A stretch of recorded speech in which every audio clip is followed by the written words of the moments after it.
Bonjour, donc on va se retrouver pour une petite vidéo sur la création d'un filigrane. Alors je vous ai mis comme photo de fond une photo qui a été prise au Canada dans les Rocheuses près de Jasper. Donc vous voyez un peu ce que ça donne, hein. Je photographie un photographe qui est en train de prendre un petit ourson qui traverse la route en fin de soirée. C'est très sympa. Donc voilà, filigrane, vous allez dans l'édition, modifier les filigranes. Donc une fenêtre apparaît. Je peux l'agrandir là pour qu'on y voit un peu mieux. Euh, alors vous avez soit la possibilité d'écrire du texte dans la zone du bas, soit éventuellement de charger un logo, une image, en cliquant sur sélectionner ici. Donc on va se concentrer sur la partie texte. Donc je vais écrire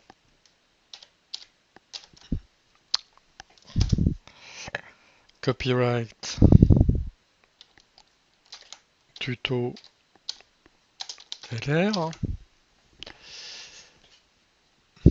vous voyez qu'ici on peut, si je fais un clic gauche sur ma souris, je peux agrandir le texte, voilà, pour qu'il couvre, voilà.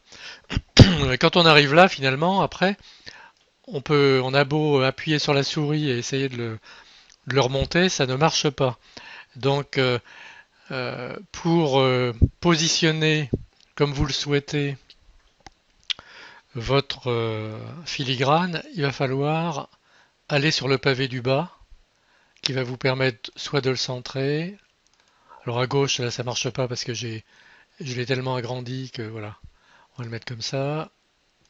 À droite, bon, vous voyez le système. Vous pouvez aussi avec les flèches le mettre dans l'autre sens si vous souhaitez.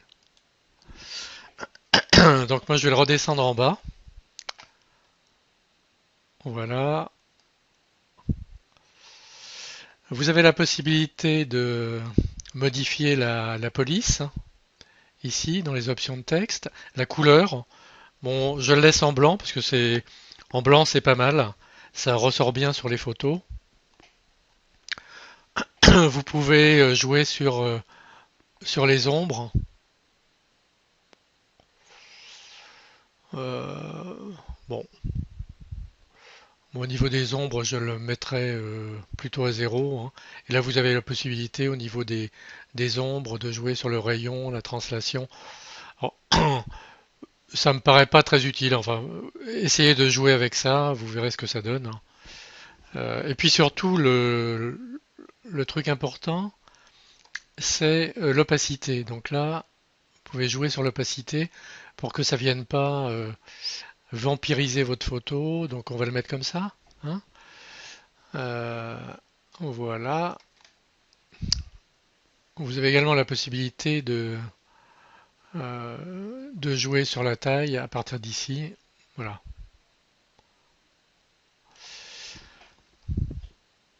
On va enregistrer. Pas tout de suite, plutôt. Là, on va enregistrer un nouveau filigrane que je vais appeler donc copyright tuto LR. Je fais créer, terminer. Alors à partir de là, on va le tester, ce filigrane. Donc quand on crée un filigrane comme ça, il n'apparaît pas évidemment sur la photo. Il va apparaître quand vous allez exporter la photo. Donc on va essayer d'exporter cette photo. Donc clic droit sur le menu, exporter. Voilà. Et là, je vais aller dans métadonnées. Non, c'est juste dessous, application d'un filigrane. Donc je clique sur application d'un filigrane. Et là, je vais mettre tuto LR. Je ne vais pas modifier les autres paramètres. On va faire exporter. Voilà, l'export est en train de se faire. Euh, Dans le menu exporter, j'ai demandé l'affichage de ma photo directe et vous voyez, tuto LR. Ça donne un truc sympa. Bon, si vous souhaitez qu'il n'apparaisse pratiquement pas, il suffit de baisser la transparence de telle manière à ce qu'on le voit quasiment plus. Ce qui est intéressant, c'est que vous pouvez aussi, dans le menu impression, faire apparaître votre filigrane. Alors on va descendre, application d'un filigrane, et là, vous choisissez tuto LR, voilà. Et quand vous allez imprimer, bah, vous allez imprimer ce que vous visualisez sur l'écran euh, avec le filigrane. Bon voilà, c'est c'est court et ça vous montre en très peu de temps ce qu'on peut faire avec un filigrane. À bientôt. Bonjour. Donc on retrouve les ours canadiens, le grizzly en l'occurrence, pour vous expliquer comment on va créer un modèle de copyright. Donc euh, il se trouve qu'il y a déjà un copyright sur mes photos. On va modifier donc un modèle existant. Donc on va dans la zone métadonnées du menu bibliothèque et la première ligne, paramètres prédéfinis. Vous cliquez là sur les deux flèches. Vous faites modifier les paramètres prédéfinis. Et alors les deux zones cochées sont la zone copyright et la zone avec les coordonnées du photographe. Toutes les autres sont décochées hein, pour les besoins de la démo. Je vais modifier le premier champ et je vais créer un copyright 2017. Au passage, vous pouvez vous demander comment je peux mettre ce petit sigle copyright avec un C autour d'un rond. C'est simple, mais il faut le savoir. Vous appuyez sur Alt 184. Donc, touche Alt, vous laissez enfoncer 184. Je tape ça au clavier et vous voyez que le copyright apparaît. Voilà. Deuxième ligne, protégée par un copyright. Vous pourriez dire non protégé, indéterminé ou domaine public. Ensuite, j'ai mis cette petite phrase sur les conditions d'utilisation, le nom de mon site et dessous mes coordonnées. Quand vous avez fait ça, vous cliquez sur Terminer, Enregistrer sous, et là, vous allez pouvoir nommer votre copyright. Donc, je vais l'appeler euh, Alt 184, Richard Brie, et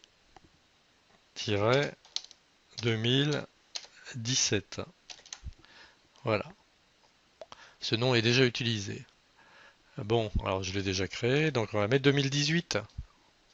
Voilà, créer. Alors maintenant, si je veux appliquer mon copyright 2018 à toutes les photos de ma collection, là, Animaux Canada en l'occurrence, qui est sélectionné, je vais faire CTRL A et je vais aller chercher Richard Brie 2018. Voilà. Il me demande si je veux appliquer ça à toutes les photos sélectionnées. Ben, je vais dire oui. OK, voilà. Donc maintenant je désélectionne, CTRL D. Je vais voir une des photos et j'ai bien le copyright 2018. Donc je vais revenir en arrière parce que j'aimerais que ça soit plutôt que 2018-2016. Donc CTRL A 2016, toutes les photos sélectionnées. Je désélectionne CTRL D et je retourne. C'est bien 2016 qui est appliqué à toutes les photos. Alors il y a une autre méthode pas pour créer le copyright mais pour l'appliquer. Vous pouvez appliquer un copyright à l'importation. Donc là, c'est très simple. On va cliquer sur importer. Bon, là, j'ai rien à importer, hein, mais ça va quand même, le panneau va quand même s'afficher. Et dans la zone euh, de droite,